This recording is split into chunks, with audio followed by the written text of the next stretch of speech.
kick us off, you just want to give us your name and talk about where you're currently living? Yeah, my name is can I just give my first name? Yeah. Okay. My name is Anna, and I currently live in Rochester, Minnesota. Great. What about your experience in Rochester made you want to reach out to us for this interview?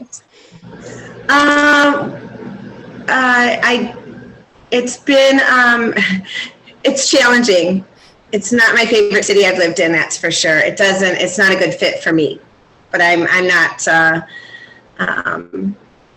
I moved here a few months before the pandemic, and we all know how the pandemic has had a horrible effect everywhere, so it's just the timing's been a little off. And I should make it clear that I'm not really, how do I put this? I'm actually disabled, so I'm coming at this from a low-income disabled person's perspective. So just keep that in mind. It's not going to be like a millennial perspective or I think even though it's not working for me, I think it's a really good place for millennials, especially if they're in the healthcare industry. If you like to drive a car, it's pretty car dependent, which is what's disappointing to me because I'm used to living in cities like Ann Arbor, Michigan, Brooklyn, New York. I've divorced my last car when I was 27, even though I'm from the Motor City originally. I do not like cars at all. I prefer to bike and walk everywhere. So, and that's what's been tough here too, not just that it's more car dependent, but the weather has been awful for people who like to bike and walk, or for people with asthma and allergies, which I have. Then we had this wildfire season. So, yeah. I might have a little skewed perspective on Rochester, not just from being disabled, but again, Minnesota's been triple whammied this past year, not just by the pandemic, but the riots and the social unrest that happened in the Twin Cities and that spread all over the world. And then now these wildfires that have caused serious drought. I think there might even still be one burning in northern Minnesota because they have cities up there on red alert, but that did impact us for at least a solid week here. It was really, really awful. And now it made me have more empathy for the folks out west. Mm-hmm. Yeah. That are having this happen more often. So, yeah, that's not great. Yeah. To start off, however, to focus a little bit on the positive at first, at least. Sure. Are there things about Rochester that you really like or that you enjoy?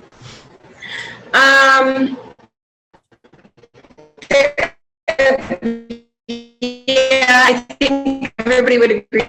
Clinic based here, and there's some, excellent high quality healthcare here. I do like the fact there's a lot of great bike trails that when the weather is not extreme, you can be out on your bike, or if you don't have asthma or allergies, it's a lot of great bike trails, even though the city's pretty spread out. The population, what I like is the size isn't too overwhelming. It's about the same population as Ann Arbor, Michigan. It's just not as densely populated as Ann Arbor. I love the diversity in the cultures here. People come from all over the world here, not just for care at Mayo Clinic, but there's also Mayo Clinic has one of the top 10 medical schools in the country. It's also one of the leading research institutions in the country as well. So that brings in a lot of people from all over the world, which is really nice. I like that. It's a big melting pot. So you have a lot of different cultures, a lot of different restaurants. That keeps it interesting. And there's some really cool neighborhoods too.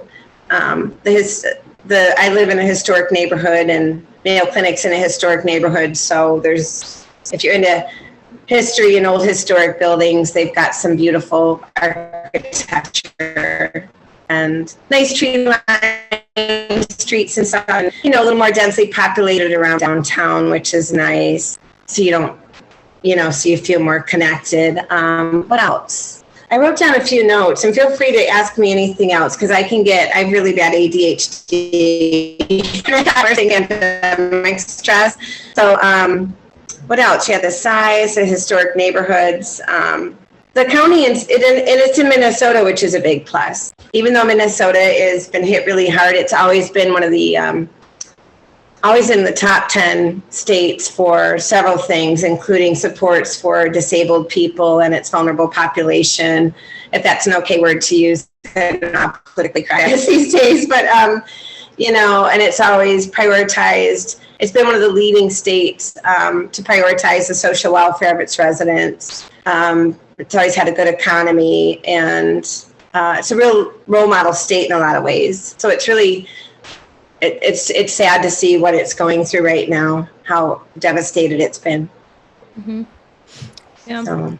On that note, and you kind of already talked about this, but if you want to elaborate further, what is it about Rochester that you struggle with, that you don't like so much or could live without? Oh, and again, it's the lack of connection. It's really hard to connect with people. It's that's just not from me. I've heard it. That's a perspective shared by several people, whether they're disabled. It doesn't matter on the age or whether they're disabled or not. It's a hard community to connect with, and I really can't blame the fact that it's so transitory, because Ann Arbor was very transitory too, and I made lifelong friends there that I'm still in touch with, So yeah, it's also the lack of mass transit. I was really misled about the transit. There's really no affordable same-day transit options for me, and I was really spoiled in the last two communities I lived in, because I like to have options. Everybody does, especially when you don't have a car. What else I struggle with? The connection, and the weather is the biggest for me. I've spent most of my life in Michigan and then some on the East Coast, and I'm not used to this hot, humid stuff and not having fresh air for, I think, going on 3 or 4 months now. Because I just love fresh air. So that's really lacking here. Mm-hmm. And also there's, I see a lack of cohesiveness in the community. Maybe that has something to do with the connection. And there's some parts of the city too that, where there seems to be a lack of community pride and a lot of litter, things that, again, I wasn't used to in the two last cities I lived in. People just didn't tolerate that kind of bad behavior. And then my biggest pet peeve are these drag racers. I'm glad you haven't heard one, but oh my gosh, it's crazy. Literally, there's people that just fly down the street really fast with these really loud cars, and I'm like, am I in the south of France? Is it like the Grand Prix? What's going on? No, I'm in the middle of Minnesota, so that's hard because, yeah. Mm-hmm. Yeah, totally. So those are the biggest challenges probably for me. Yeah. And with all that in mind, the positive and the negative, do you think you would recommend someone else move there, or? It really depends on, again, their age, if they have a car or not. It would depend on, I guess, it would just depend on other factors. If they have a car and they're a millennial and they're in the healthcare industry, because the healthcare industry is booming here, of course. So, I would say, yeah, if you like the outdoors and you don't have asthma or allergies, because I tell you, the allergy season's killer here too. So, yeah, I would say it would just, as long as you could rule out certain things, it's great for families too. And the education system is ranked highly. It seems to draw a lot of families. It's safer than a bigger city overall. Like a lot of people are fleeing the Twin Cities. Well, a lot of people are fleeing bigger cities now, and they're going to be drawn to more mid-sized cities. And the other positive thing is Rochester's in the Midwest. So as more people get displaced from the floods and the wildfires and the droughts because of the climate change and the global warming, Rochester, like Ann Arbor, Michigan, is going to be one of the spots to come to. Oh, and the other big thing, speaking of, when you compare Ann Arbor and Rochester, like other cities, one of the things it does is, even though people that grew up here will complain that rents are too high, but Rochester has the most affordable rents out of anywhere else I've ever lived in the northern U.S. it does a great job with affordable housing because we have a huge affordable housing crisis in this country as well. And so Rochester, along with the state of Minnesota, really does a great job with, Great. with taking action on that issue, unlike other areas of the country. Yeah, totally. So you mentioned earlier that you haven't lived in Rochester your whole life, obviously, that you've lived around. Where else have you lived? Let's see. Ann Arbor, Michigan. I grew up in Metro Detroit, so I spent most of my life around there. Traverse City, Michigan, which is where I lived before I moved here, which is probably my favorite city in the country. Don't tell anyone. It's a gem for everybody of all ages. I spent about 1.5 years on the East Coast between Central Massachusetts and Brooklyn, New York. And then I also spent, was it a summer?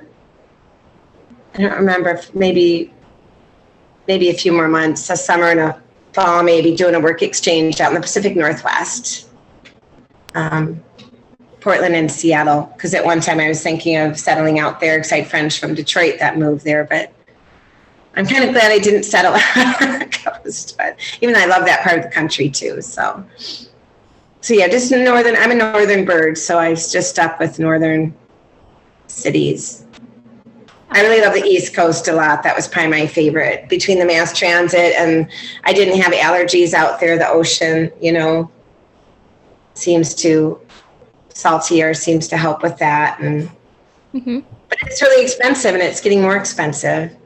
Yeah, that's the other reason people are drawn to Midwestern cities, and even Ann Arbor rents are catching up with Boston. Surprisingly, I'm really, really shocked, but.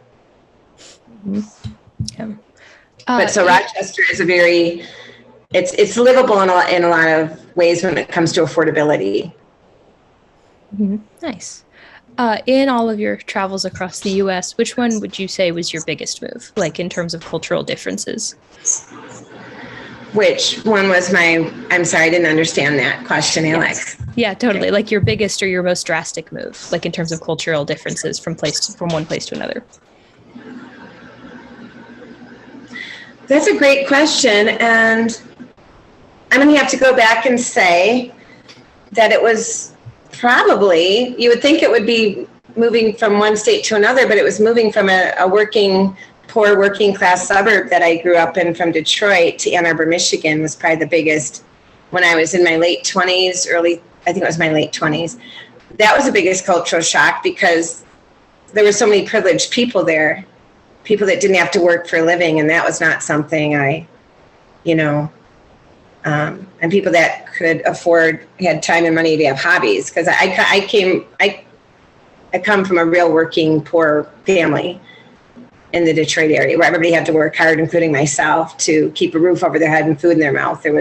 Nobody was handed anything, And then I moved to Ann Arbor, which is a pretty privileged, wealthy college town that's only become more wealthy and privileged.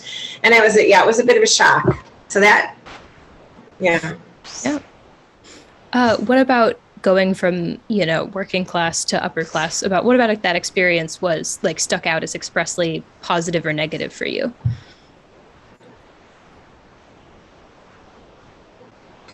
You're asking some really great questions that I haven't thought about. Wow. What was positive or negative about moving into an area that had so many privileged people that I wasn't used to growing up around? Is that right? Yeah, that was just so different from where you were used to. It wasn't the diversity, because I grew up around a lot of diversity, which I love culturally and everything. What did I love about it? Well, I'm a really worldly person. I enjoy meeting and talking to people from all different income levels, from all different backgrounds. And there was Ann Arbor has so much. Ann Arbor is probably one of my favorite cities in the country. It's just, because I love to learn, and, there's a lot of wealth and smarts. It's concentrated right there, just a lot of, I don't really know how else to answer that, but I just really enjoyed, there was so much to do, so much to get involved with. So vibrant, you know. Ann Arbor's a very vibrant community, and again, it's a role model city in a lot of ways. And the train station, it's really connected to, I don't know, it's just, and I met a lot of people from all over, you know. That's what was great about it, because it opens up your world more, you know. Yeah. Which is always good, because you learn and you grow, and yeah. Great. Do you have any advice for people who might be making a similar move sometime in the near future?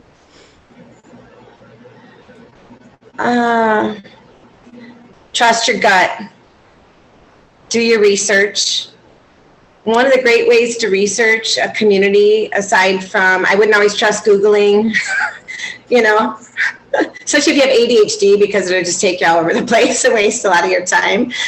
I would suggest maybe joining a local Facebook group in a neighborhood that you're looking to move to, and ask a lot of questions. You know, first think about and really pay attention to what you need in your daily life, and then make sure that you're going to be able to get those daily needs met as much as possible. No place is going to be perfect, of course, but, you know, just really focus on trusting your gut and making sure that, you know, it's going to be livable for you, because moves are expensive. And if you get in a bad situation, you can't, unless you're really wealthy, which most of us aren't, right? You can't just turn around and then get yourself out of the situation. So talk to people, talk to as many people, talk to people that call up businesses, you know, and interview as many people as you can and ask the questions, make lists. And the biggest thing is trust your gut. If something doesn't feel right, if a place, a situation, or a person feels off, trust that. Excellent. Yeah, it's good to know. Well, that was all of my questions for today. Before we sign off, do you have anything else that you would like to share? Gosh, that's a great question too. You're a really great interviewer. I really enjoyed this, and I really enjoy the podcast you guys do too.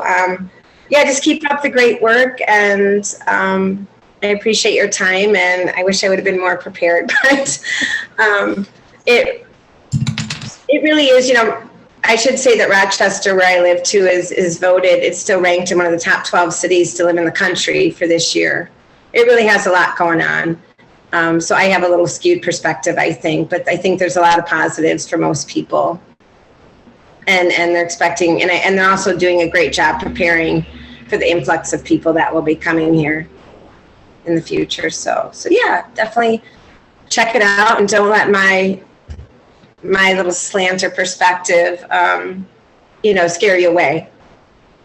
So, because there's a lot of great things here. So Great. that's it. Yeah. Thank you so much for talking to us today.